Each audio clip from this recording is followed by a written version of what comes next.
ओंकार यही वह पद है, ऐसा स्वयं यम नचिकेता के प्रति व्याख्यान करते हैं। आज जानेंगे कि नचिकेता को यम आगे आत्मस्वरूप का कौन सा रहस्य बताने वाले हैं। नमस्कार, मैं आरुषि एब्स्ट्रैक्ट टॉक्स में आप सभी का स्वागत करती हूँ। तो आइए शुरू करते हैं आत्मस्वरूप निरूपण से। यह विपश्चित मेधावी आत्मा न उत्पन्न होता है न मरता है। यह ना तो किसी अन्य कारण से ही उत्पन्न हुआ है और ना ही स्वतः ही कुछ बना है। यह अजन्मा, नित्य, शाश्वत और पुरातन है तथा शरीर के मारे जाने पर भी स्वयं नहीं मरता है। यहाँ यम नचिकेता से कहते हैं कि आत्मा सनातन है, नित्य है और सत्य है, सदा से है और सदा ही रहेगी। आगे यम कहते हैं, यदि मारने वाला आत्मा को मारने का विचार करता है और मारा जाने वाला उसे मारा हुआ समझता है तो वे दोनों ही उसे नहीं जानते, क्योंकि यह ना तो मारता है और ना मारा जाता है। यह अणु से भी अणु और महान से भी महान आत्मा जीव की हृदय रूप गुहा में स्थित है। निष्काम पुरुष अपने इंद्रियों के प्रसाद से आत्मा की उस महिमा को देखता है और शोक रहित हो जाता है। यहाँ यम कहते हैं कि वह आत्मा अणु से भी अणु है। जितना छोटा आप, जितना सूक्ष्म आप सोच सकते हैं, यह आत्मा उससे भी सूक्ष्म है और महान से महान भी है। यदि विस्तार की ही बात की जाए तो जितना विस्तार आप सोच सकते हैं, जितना विशाल आप सोच सकते हैं, उससे भी विशाल यह आत्म तत्व है। और यह स्थित कहाँ है? मनुष्य की हृदय रूपी गुहा में ही स्थित है। और जो निष्काम मनुष्य यह जान लेगा कि वह आत्म तत्व उसी के भीतर है, वह सदा के लिए शोक रहित हो जाएगा। यहाँ निष्काम से अर्थ है जिसकी इंद्रियां बाहरी विषयों में लिप्त नहीं है और जो अपनी इंद्रियों का प्रयोग करता है आत्म तत्व को जानने के लिए, वह मनुष्य सदा ही आनंदित रहेगा।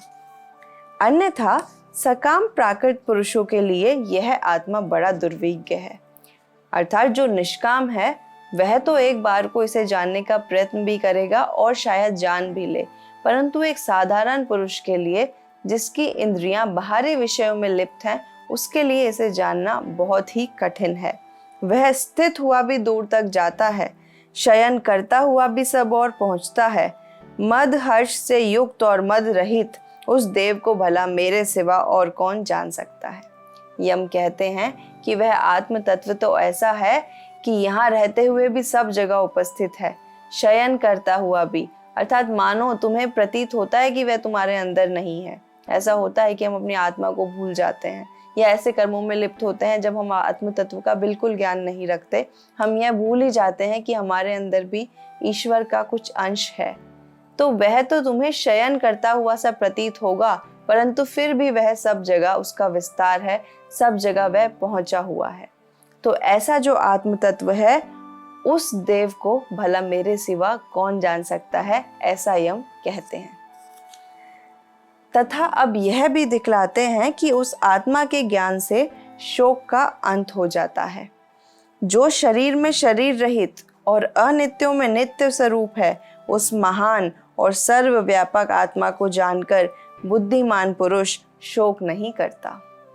यहाँ यम कहते हैं कि वह आत्मा तो शरीरों में शरीर रहित है। हम सभी को एक मनुष्य शरीर मिला है, वह आत्मा भी हमारे ही अंदर रहती है, परंतु उसका कोई रूप, कोई शरीर नहीं है। उसे तो केवल आभास से समझा जा सकता है, उसे देखा नहीं जा सकता, क्योंकि हमारे अंदर वह क्षमता नहीं है कि हम उसके विस्तार को या उसकी सूक्ष्मता को देख पाएं। हम केवल उसका आभास ही कर सकते हैं। वह अनित्यों में नित्य है, अर्थात अनित्य जो कि हमेशा नहीं रहने वाला। हमारा शरीर एक दिन नष्ट हो जाएगा, परंतु जो इसके अंदर आत्मा है वह सदैव ही रहेगी।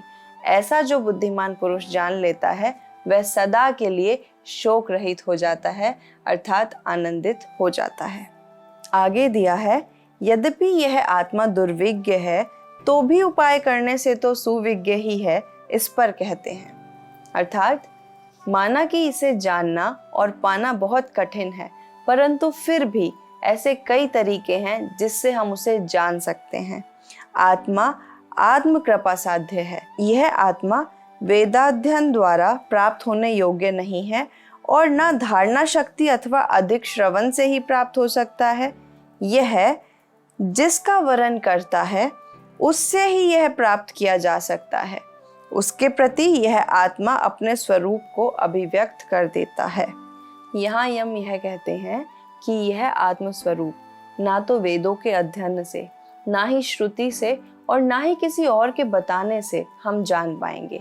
यह तो हम तभी जान सकते हैं जब हम स्वयं हमारे भीतर जो आत्मा है उसे जानने का प्रयास करें, और जो हमारे भीतर आत्मा है वही जब अपना रूप हमारे सामने लाएगी, जब हमें उसका साक्षात्कार होगा, तभी हम यह जान सकते हैं। इसके अलावा कोई कितना भी प्रवचन करे या कितना भी हमें मार्ग दिखाने की कोशिश करे, परंतु हम उसे जान तभी पाएंगे जब हम स्वयं जानना चाहेंगे।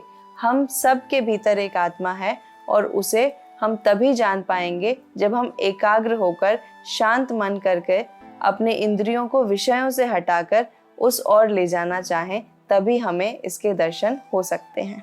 इसके सिवा दूसरी बात यह भी है आत्मज्ञान का अनाधिकारी। जो पाप कर्मों से निवृत्त नहीं हुआ है, जिसकी इंद्रियां शांत नहीं हैं और जिसका चित्त असमाहित या अशांत है, वह इसे आत्मज्ञान द्वारा प्राप्त नहीं कर सकता। तो यहाँ यम कहते हैं कि जो व्यक्ति पाप कर्मों में लिप्त है वह इस ओर कभी नहीं जा सकता। जिसका चित्त शांत नहीं है, जिसकी इंद्रियां बाहरी विषयों में ही लगी हुई हैं, वह इसका ज्ञान नहीं कर पाएगा। किंतु जो साधक ऐसा नहीं है, उसके विषय में श्रुति कहती हैं, जिस आत्मा के ब्राह्मण और क्षत्रिय ये दोनों ओदन भात हैं तथा मृत्यु जिसका उपसेचन शाकादि है, वह जहाँ है उसे कौन अज्ञ पुरुष इस प्रकार जान सकता है। यहाँ ऐसा कहा गया है कि क्षत्रिय जो कि बलवान हैं, सभी की रक्षा करते हैं, ब्राह्मण जिनके पास विद्या है, जो दूसरों को विद्या एवं ज्ञान देते हैं, वह भी जिस आत्मा के समक्ष कुछ नहीं है। अब यहाँ किसी जाति की बात नहीं की गई, यहाँ गुण की बात की गई है कि क्षत्रिय और ब्राह्मण भी जिस आत्मा के सामने कुछ नहीं है, ओदन भात अर्थात भोजन के समान है। मृत्यु जिससे तो सब भय खाते हैं, वह भी आत्मा के लिए शाक के समान है, भोजन के समान है। तो उस आत्म तत्व की महानता इतनी बड़ी है, उसे कोई साधारण पुरुष कैसे जान सकता है?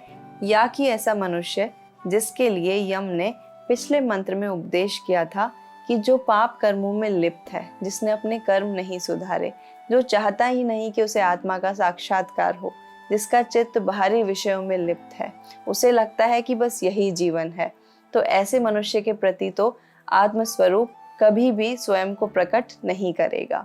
आज की वीडियो में इतना ही, और इसी के साथ हमारे प्रथम अध्याय की दूसरी वल्ली समाप्त होती है। अगली वीडियो में मिलेंगे तीसरी वल्ली के साथ। तब तक के लिए धन्यवाद।